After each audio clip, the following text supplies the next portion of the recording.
All right, guys, we're here at the hospital with my baby Kingston. I'm not going to put him in the camera at all, for the sake of his age and people stalking, nowadays.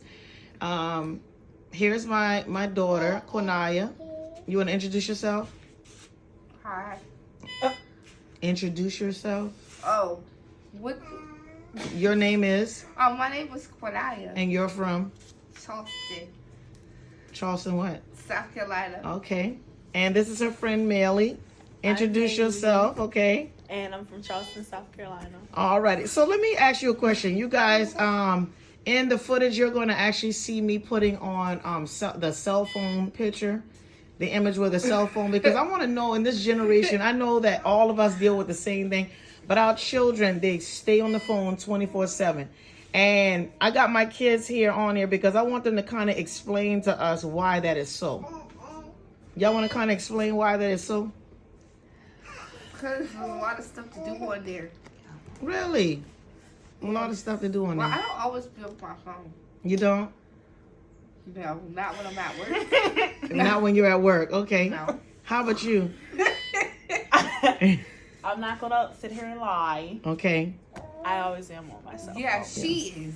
Face all So do y'all think it's like an addiction as far as, I'm going to try to get both of you guys. So let me kind of back up a bit. Here we go. Can we move this out of the way? We got bags and stuff, Again, we are at the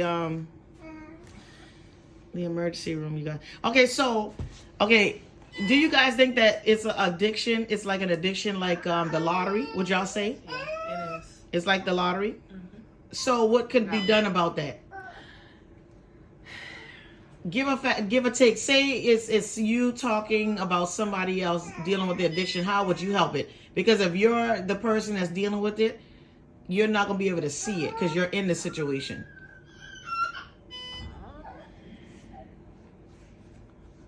I think you should try to focus your attention on something else productive. That makes more sense. Okay, how about you, Nye? What's the question again? Oh my God. See, No, because I always ask her that. the problem is she's focusing on the phone now, so you No, know. I was actually trying to figure out why he was crying. Every single day I realize there's no point in ever making excuses. If I want to make change, then I will. If I want to get better, then I will. If I want to inspire people, then I will. Nothing's going to stop me. All because he is dealing with his own personal hospital issues. Oh, so what was the question? So when it comes to someone that is addicted to cellular phones, what would you actually what would you advise to help them? How would you advise them so they can be helped? Put a screen time on the phone and then it will cut off at a certain time.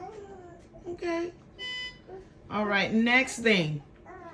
This is not picking, I'm just talking because I do want the young audience to see. And you guys can become that image that they actually see because maybe they're looking at themselves in the mirror, okay? So with the cut and ripped jeans, talk to us about that. Showing legs and all. Talk to us about that. This is the only pants that I had. At the time? Yes. So all of it is ripped jeans. Yes. Okay, how about the green Kim Possible here? Oh, I got this because I was supposed to be matching here with someone, Okay. and that was my favorite color too. So I got it.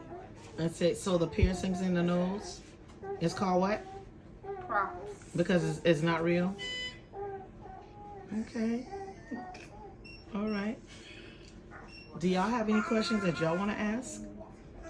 No, not really.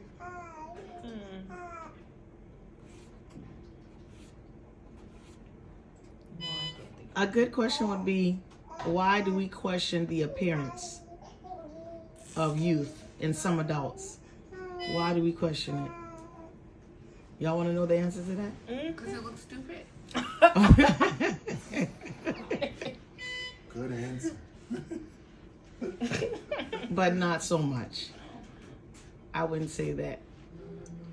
Let me see what like if there were about, let's say we had a poll with about 95% of the adults in our area. What do you believe that they would say the reason why we question the appearance of youth?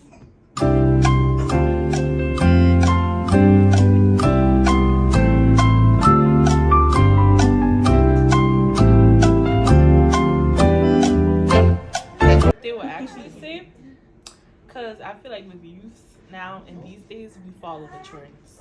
Following the trends, okay. How about perversion? What's that? Perversion? Yeah. Like somebody looking at you? Right. You got people that look on and they prey on younger people. But how is that our fault? Because you can kind of help with your wearing to prevent that. So we can't wear what we want because people looking at us. Cherry flavor. Sometimes that really that prevents. I'm telling you that prevents you becoming a prey of somebody who is perverted or someone that has some type of fetish when it comes to the youth. Yeah, but what if you're just that good looking? What if what? What if you're just that good looking? Well, we're not talking about the looks right now. We're talking about the dress code. Yeah, that's what I mean. Like the outfit and stuff. If you can look at yourself in the mirror and you could find one thing wrong with what you have on today, what would you say it would be?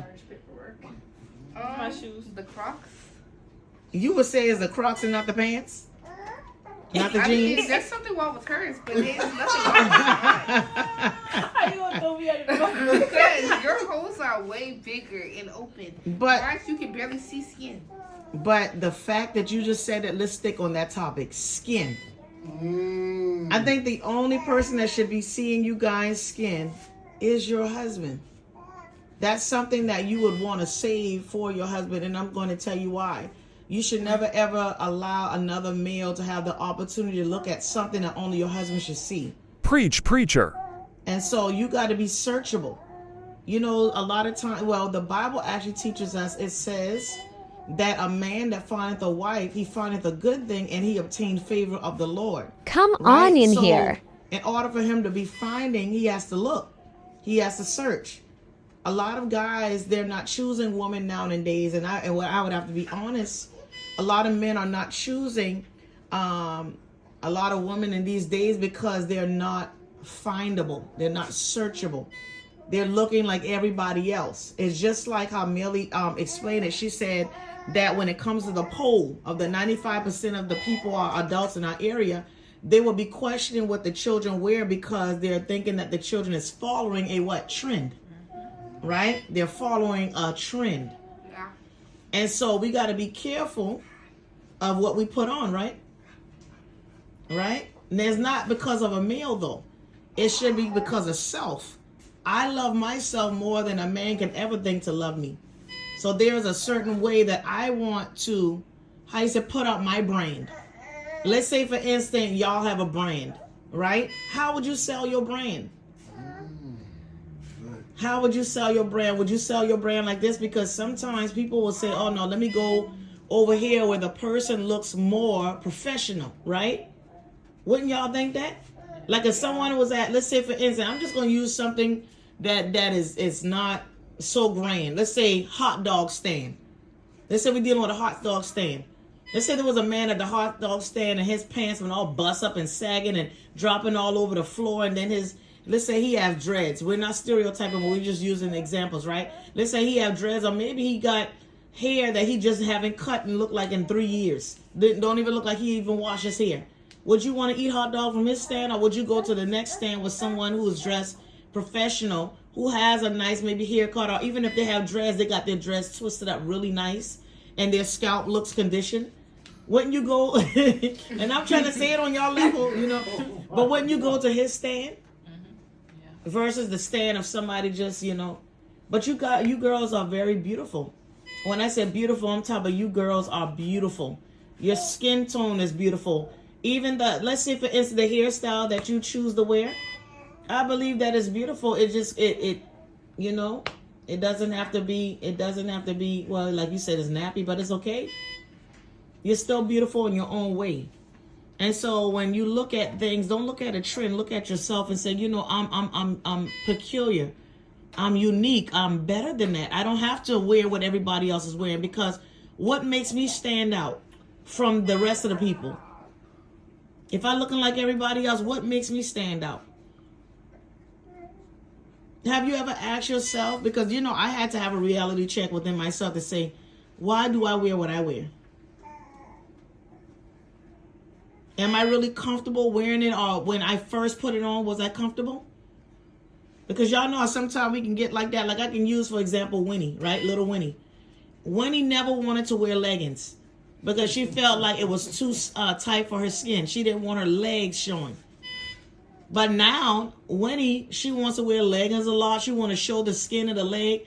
So there was something within her that said, that's not something that I want to actually step out on a limb to do. But then seeing everybody else wearing tight legs and fitted jeans around her, then she wanted to follow, like Melly said, the trend. But if she didn't follow the trend, she would have definitely stand out from the rest of the crowd. So do you guys feel like us adults, we are a little too hard when it comes to dress code? Or are y'all understanding when it comes to certain adults in the dress codes? Nobody really says anything to me, so.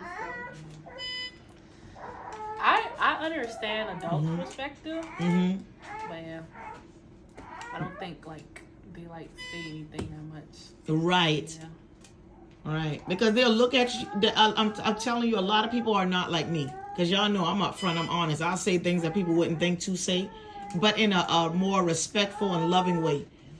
But I would tell you that there are 9 times out of 10 around you in your circle, there are so many people that are looking at what you're wearing, but they're not saying anything. And a lot of times people will go behind your back and they will talk to other people about it, but they wouldn't say it to you. You know, and it's not so much about, well, what other people think, but the Bible says a good name. Y'all remember that. The Bible says a good name. We have the tendency to say, I don't care what people think. But if the Bible is telling you that a good name, then we should make sure that everything that people are saying about us, even if some people are going to talk bad regardless, but at least the majority of the people would have something good to say about us, right? And if he's talking to us, he says, shun the very appearance of evil. That's the way things look, all right? That's the way things appear. Not the way that things are assumed, but the way that things look. So we want to make sure that our appearance is modest, right? That inwardly and outwardly that, you know, because the Lord said that he judged the inward appearance, right? He judged the inward man, not the outer. A lot of time men judge the outer. But we still have to be careful because there should be a separation. He says, come from amongst them and be separate, says the Lord. So God wants us to be separate from everything else. He wants us to be different. He wants us to be unique. He wants us to be peculiar. He wants us to stand out. And people say, oh my God, like there's something about this person. Even though they may not know exactly what it is, there is something about this person. You get it? Yeah. So again, y'all, we only got a few more seconds. I'm trying not to go over 15 minutes, but I do want to start doing things like this where we are going around talking to youth about just their concerns. Because just because adults have, let's say, for instance, their personal agendas when it comes to children, it doesn't mean that not all the time is right.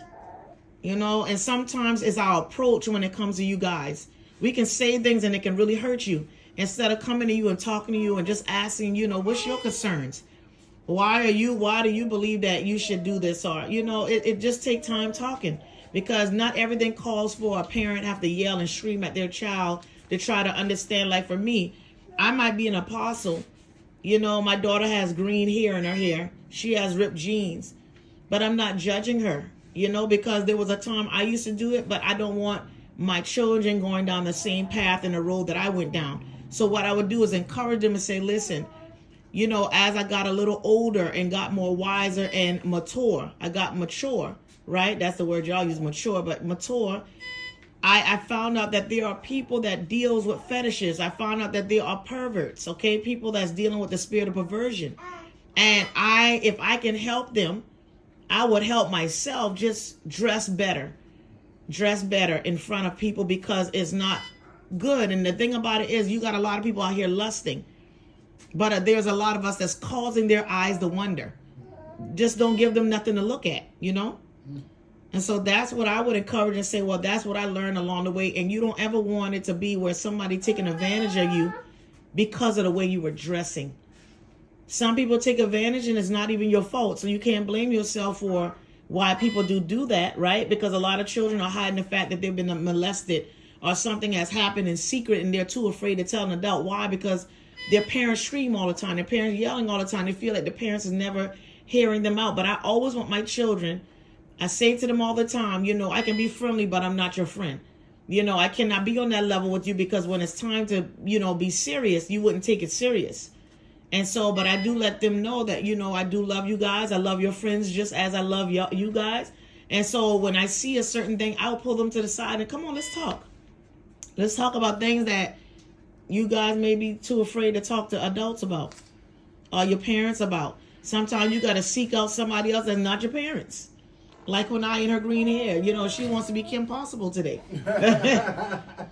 But she's not going to get rebuked by that. She's still loved in spite of what she wears, or in spite of what she decides. I just want her to understand that there's just a way now that you go about when you become a Christian, when you become we call it a saint. You know, when you become a child of God, there's just a distinction that you want to make sure that you're doing it not to please your own self, because you're not of your own anymore when God comes in the picture. You belong to him, and your temple belongs to him. And so you got to ask yourself, will God want his temple where he is dwelling in to look like, let's point at ourselves. All right. So do y'all think that was a good conversation? Yeah. Y'all do? What's something that y'all would want to talk about in the near future? Because we got to get out of here, y'all. We're running over time. My man. This. You want to talk about your man? Okay. I got it. All right. I got one. Okay. I would love to talk about boys and their boys of this generation, and why is everything about sexual activities. I love it. Why? I love it. You guys, so stay tuned, because that's going to be the next video. Come on, somebody. Give it up for Millie and Quinaya. I really enjoyed this conversation. Did you guys feel like I bashed y'all any bit? No. No. Y'all didn't feel like I was being hard or anything, or judgmental? No. I'm grateful for that, because that's what I want to accomplish, to make sure that I was not being so religious or super religious to the point I couldn't hear your hearts. All right, I love you guys. You guys continue to watch. Y'all tell them to continue to watch. Be blessed. And look for the next. Why do men in this generation always dwell on sexual activity? All right, guys. If you got teens, if you got young adults, even some adults may want to join this conversation. Anybody under the age of, let's see, I would say about 16 years old, please, I would advise you to not have them watch this video, because we don't know what's going to come out of these young adult mouths. I'm just joking, you guys. We love you. Be blessed. Baby Kingston here. If you liked what you say, stay tuned for more. Thanks for watching.